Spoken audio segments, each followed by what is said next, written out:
Hello everyone, welcome back to another video where today we're going to be going over the latest from Ncuti Gatwa on the Whoniverse. Yes, that's right, the Whoniverse. Chibnall's recent announcement that he'll be attending Gallifrey 1, as well as some speculation surrounding a Matt Smith return, because there's always some of that. But before we get into it, if you could do me a teeny tiny little favour and click that subscribe button, it would be very much appreciated. We've just hit 19,000, which thank you all so much for that, honestly.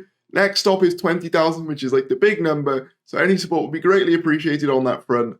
But with that said, let's get on with the video. As I said, Ncuti Gatwa recently posted Inside Bad Wolf on his Instagram, saying, popped into Bad Wolf the other day, love what they've done with the place. So he's very much still, an active part of Doctor Who, even if we haven't really seen him publicly filming yet. As I said in my previous video, I'm going to assume that the majority of stuff that we've seen that he's filmed has been inside for various reasons, and maybe a lot of the outside stuff is getting out of the way with other people first because of its other filming commitments. Because I believe Sex Education is still filming despite it coming out in April, I think.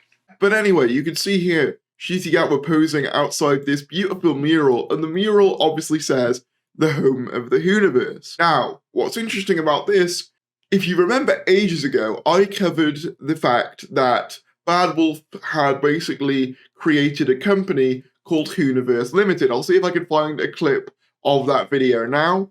Some people on Gallifrey Base have found that a new company has been established on the official British gov.uk website called Whoniverse 1 Limited Ltd, and its registered office address is Building 1 Trident Industrial Park, Glass Avenue, Cardiff, Wales, which just so happens to be the address for Wolf Studios if you put it into Google. This essentially means that they've set up a private company for the production of Doctor Who, and it was incorporated on the 2nd of November. But basically, this confirms that that sort of company, that whole idea, was indeed true. And Whoniverse, to me, does imply that we will be getting spin-offs going forward, which I doubt is a surprise to many of you. Russell T Davies has said for years how much he wants more spin-offs. He did it in his previous era. So yeah, but just the fact that they're calling it the Whoniverse implies to me that this era of Doctor Who is a lot bigger than we know, and that's incredibly exciting. I also just think that Ncuti looks incredibly happy and excited, which is always a good thing. Also, if you look at the mural, I don't know whether this is just me reading into it, but if you look at the mural itself, obviously it's a 60th anniversary screen cap that's been sort of, I guess, redone in art form. You can see he's leaning up against a suspiciously wooden, panel there, which looks vaguely similar to the TARDIS. So could this be, at some point in the 60th, where he is basically going on his adventures for the first time, newly regenerated from David Tennant in the TARDIS? That would be pretty interesting. But yeah, it's just really cool to see how much Bad Wolf are getting behind Doctor Who. I'm really excited to see what they get up to. And yeah, let me know if you think this means spin-offs in the comments below.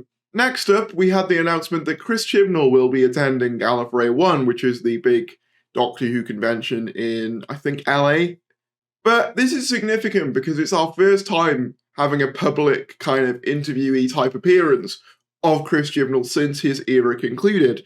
And previously, when it came to his era, most questions were pre-curated and stuff, so this is going to be his first time at a live event. So I'm going to be interested to see what questions he gets asked. Honestly, I just want to know more about the kind of behind-the-scenes workings of his era in general.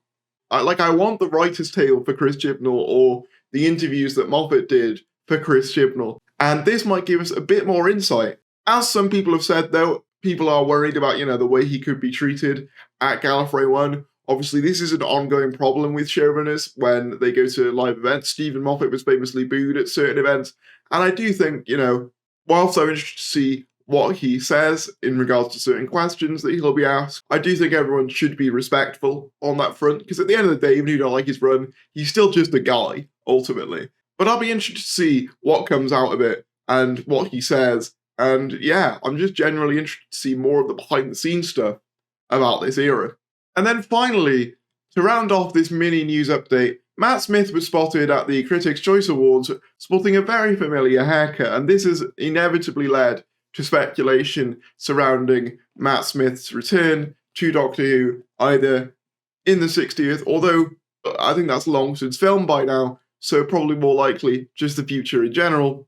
And I mean, it is a very similar haircut to his original. However, I've kind of generally gone away from speculating about this stuff now, mainly because I think it's very much the fan compulsion to look at haircuts and be like, this obviously means something, when ultimately it could just be that he fancied doing his hair like that day.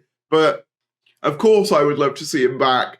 I just don't have particularly high hopes for that at the moment, especially since he said he's not in like the 60th or anything, and the 60th log since film, like I say.